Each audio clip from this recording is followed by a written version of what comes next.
Welcome. In this video I will show you how to copy and paste on iPad Pro M5. To copy, for example, text in Notes application, you have to open the application, then open the note you want to copy. Now you can either double tap the text either with your finger or with the Apple Pencil, or you can hold your finger down on it to make a selection. You can adjust the selection by moving these two icons on the sides of the selection. To copy, select copy.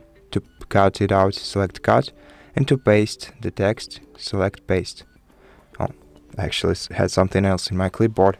Now photos. So open the gallery, hold your finger down on the element or no, on the photo on your gallery, select copy.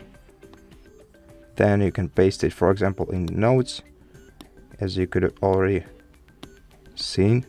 Just double tap, paste, and now this copy is pasted to the Notes. You can also copy and paste and cut out the files and move it into different folders in the same way as we did it with photos. Just hold your finger down on the file and then select copy or move.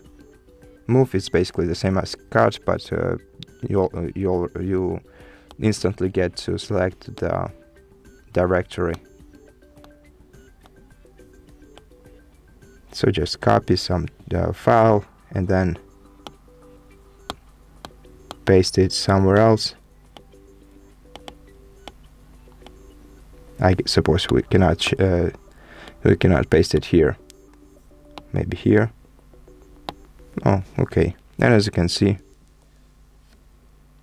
let's move it back to recents or downloads.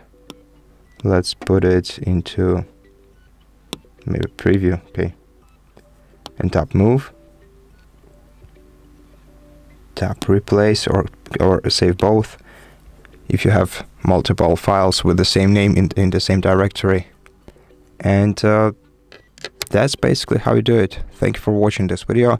If you liked it, please consider subscribing to our channel, leave us a like and a comment below, and I'll see you in the next one.